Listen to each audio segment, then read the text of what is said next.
Hello everyone and welcome to a most interesting game. A lot of you have requested it and for a good reason. It's from the Bucharest Superbet Chess Classic that started yesterday. It's a game from round 1, Bogdan Deac versus Anish Giri, young Romanian grandmaster. I think he's 20 years old against, you all know, Anish. And it features, a great move that was not played in the game. But that's where you guys come in and you guys will try and figure this out. So it's a 10-player classical round robin. So it's a classical tournament, not a blitz or rapid or bullet or any of that thing. A normal tournament. And it's the first tournament that's part of the 2021 Grand Chess Tour, you know what that is. Last year it was cancelled due to the COVID-19, but now it resumes, and this is the first event in the series. So we're gonna discuss about who's playing, who's not playing, but for the moment let's just enjoy this game because we always just show the game when we start covering an event.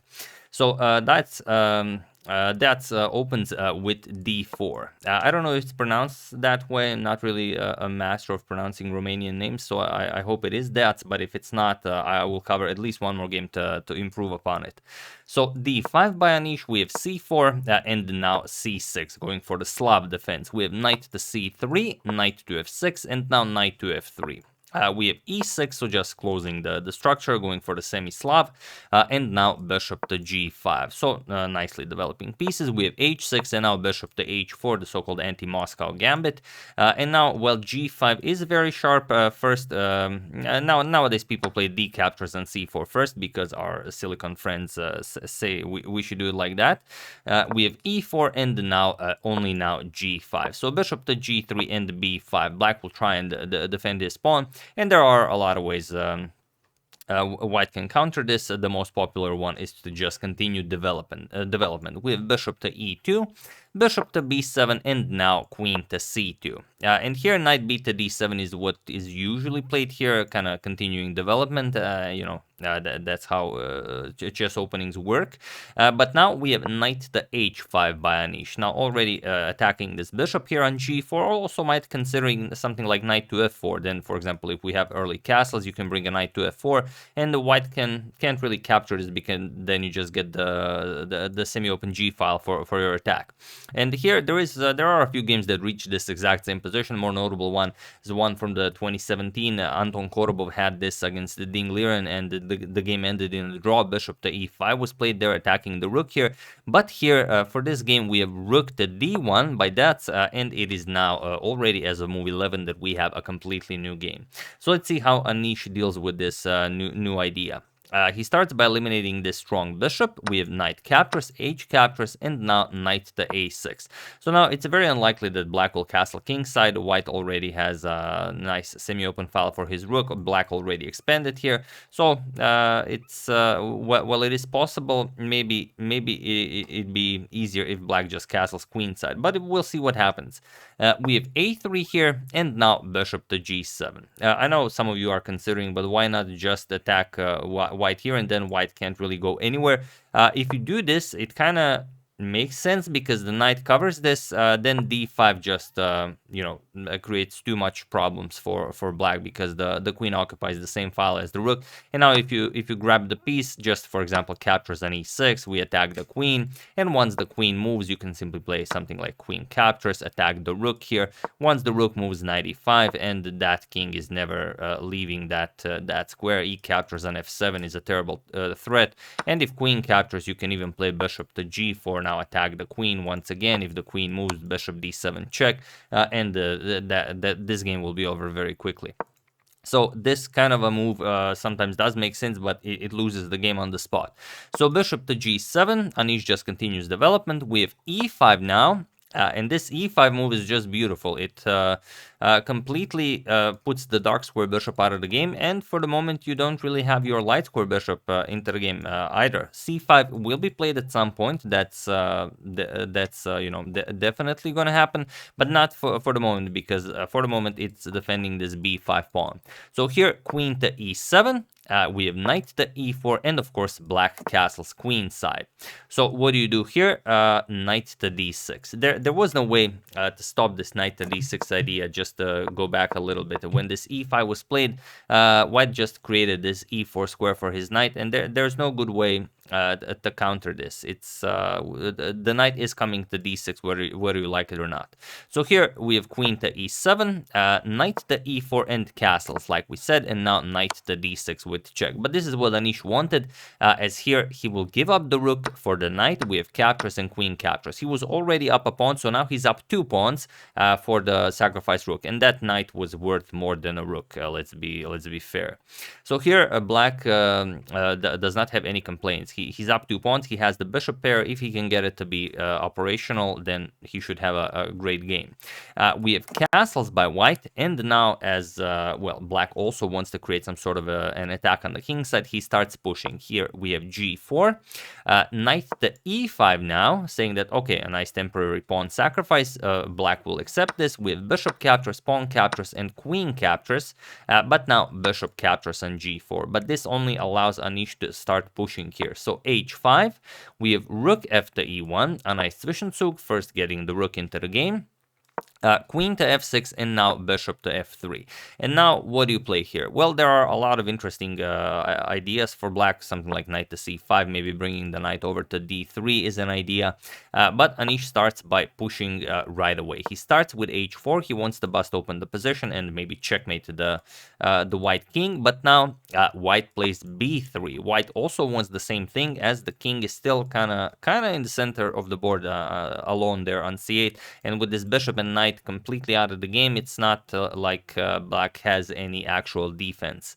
So here we have c captures on b3. You can't really start grabbing here, because if you start grabbing here, then we capture on c4. And now we could, for example, play g captures on f2 check, queen captures, and now queen to h4, threatening checkmate and also threatening to just trade off queens. But now you don't care. You can just trade here, captures, captures, and capture on b5. After c captures, you're going to capture on b7, and then rook here delivers check. Then you're going to pick up this pawn, then this pawn, and you're still up the exchange. So here you should win. Whether black would be able to hold this, it's hard to say, but most likely not. So instead, after b3, Giri goes b captures on c3, or rather c captures on b3, and now comes queen captures and h captures on g3. So now it's a bit different. We have f captures and queen to g7 now, going after the g3 pawn. And now that doesn't even bother with the g4 to prevent this capture. He just plays queen to d3. He wants to create some attacking chances here in the center of the board. Black not really worried, because he can always just hide his king. White doesn't have a dark square bishop. But now we have a very interesting move, and that is knight to c7. If you go for queen captures on g3 right away, you could play this, but then we go into some like queen d7 check, king to b8, queen captures on f7. And although it looks very dangerous, queen h2 check, king f2, we're going to play queen h4 check.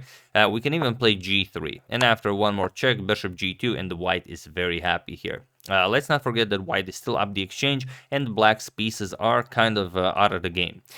So here, instead, after this queen to d3, we have knight to c7. Anish trying now to activate his pieces, but now, and also not allowing knight to d5 to completely block off the queen and the rook. So here, queen to d6, and now comes a move that, well, really puts a lot of problems for black. So here, if you just go knight to d5, the problem is we can just eliminate it. Bishop captures, and now what do you play? If pawn captures, you can just play rook to c1 check, and that's it. You don't have any more moves. You have to block, and then we're just going to continue capturing and checkmate the black king. So what you could do here after this queen to d6 move is play something like rook to g8, and this could be what is best for Anish, but it will still not be very easy. The idea is just to capture here and then try and trade off queens. And if g4, then we go queen to f8, we try and trade, and now we go into this into this line, basically what was planned all along. Queen captures, rook captures on d6, rook captures on g4, and now we go after the 7th rank. Bishop captures, king captures, rook d7, and now you play this, but now it's a little bit better than the other line, but it's still very hard to play. You constantly have to worry about this knight, about this. With perfect play, probably a draw. but it's hard to say. It's a classical game, so most likely. But after queen to d6, Anish played c5 here, a very active move, releasing his dark square bishop from his imprisonment, but this completely blunders the game. So feel free to pause the video here and try to find the move that may or may not have missed while I give you a couple of seconds here. So for those of you who were able to do it, congratulations on spotting this incredible idea. And for those of you who just want to enjoy the show, it's rook to e5. And this is such a wonderful move because it attacks this pawn and then we threaten checkmate, but also because it allows queen g3. Now the queen is no longer covering the g3 pawn. But this is what's actually hard to see, because after queen captures on g3, now we have rook to h5. Now threatening to pick up the black queen, but also the rook here. So here black has nothing better. He has to capture the queen. Now we eliminate the rook with check, king to d7, and now we eliminate the queen. A rook captures, king captures, and bishop captures on d7. You are up a whole rook and you are winning this game. Yes, black is up 3 pawns, but a rook should be able to handle that. And another thing, after rook to e5, you might try something else. You might try something like, let's say, bishop captures on f3, but now we go for our actual threat, which is rook captures on c5, and that's it. You can play f5 to try and defend this, but it doesn't matter. G captures on f3 and you've got nothing. For example, if you try e5, try and bust open the position a little bit. You can even play g4. That's how good white's position is, because after f captures, black will never get the capture here, because we have simple queen a6 check. The knight, of course, is pinned. Once the king moves, we're going to play rook captures on b5 with check. And now after the knight captures, queen captures with check. And after king to a8, now we're going to play rook to d7. And you cannot capture because the queen falls. And if the queen moves, then queen to b7. Checkmate. So, well, this is a lot to take in. For a classical game with a lot of time on the clock, it is possible to find such things. But okay, in the game, he is playing against a much higher rated opponent, so of course he's not expecting such things to exist on the board. After queen to d6, he played, after c5, he just played queen to d7 check. And now after the king moves, just bishop captures on b7. King captures, and now rook captures on e6. So now if pawn captures, the queen gets eliminated. But now queen captures on g3, and now comes queen to c6 with check. Rook to e7 is fine going after the pawn, but the queen is already guarding this guy here. So here, queen to c6 check. Here you add additional support to your g-pawn. You don't need it at the moment, but still. King b8, and now queen to d6, offering a queen trade. It's incredible, but this knight actually serves as a very nice defensive piece, and that doesn't find anything better here. So here we have queen captures, rook captures, and now king to b7. So it's 4 pawns against 2, but that is up the exchange. So here rook f6 going after the pawn. Anish defends it, and now rook to d7. Now you're just threatening to win the pawn. So b4, black creates a pass pawn here, a captures, c captures, and king to f2 now. We have a5. Now these 2 pawns are incredibly dangerous. King to e2, and now rook to g7. And going after the g2 pawn, we have rook f captures on f7, and now, of course, rook captures on g2 with check. And now you might be thinking, well, what about the knight here? The problem is white can never move the king out of check. So here king to d1 was played. Rook g1 check, king to c2. We have rook to e2, rook to g2 with check, king to b1. And now we have a repetition. Rook g1 check, king b2, rook g2 check, king b1, rook g1 check, king to b2, and now rook g2 check, king to b1. And after rook g1 check, it was in this position on move 47 that the players agreed to a draw, or rather it was a draw by a 3-fold repetition. The problem is if you try and hide your king, for example, let's say king b2, rook g2 check, king b3, then we just deliver rook g3 check. And now if you try and hide here, you can even get checkmated. The knight is covering b5. So, many a player has lost the game this way, myself included. So here, if you go king c4, then we can just deliver this check, and we're still gonna be defending the knight. King to d4 doesn't really matter. Rook c6, and now it's only black who's pushing for the win here. So there's nothing better after rook to g1. They agreed to a draw, and even a draw is here a great success for Deac, as he's playing against a 2021 a candidate one of the players that played in the candidates tournament. So that's a very impressive result. Missing that win will be hard on him, I imagine. But I mean, no one sees everything. But yeah, that's the game. Hope you guys enjoyed it. A lot of you have requested it, so keep suggesting games. I will of course cover every nice game from this tournament, as it is a part of the Grand Chess Tour. So hopefully there will be more nice ones. But yeah, that's the game. Once again, hope you guys enjoyed it. I would like to thank Tyler Mellenbacher, Noah Kilgus, Chad Reuter, Expanding Your World, and Anthony Botto for a contribution to my channel. Thank you a lot. I really appreciate it. As usual, you can check 2 of my previous videos here. Thank you all for watching, and I will see you soon, continuing the coverage of the Grand Chess Tour first tournament, checking up on your wonderful suggestions, and whatever else happens in the chess world. So thank you all. I will see you soon, and have an excellent rest of your day.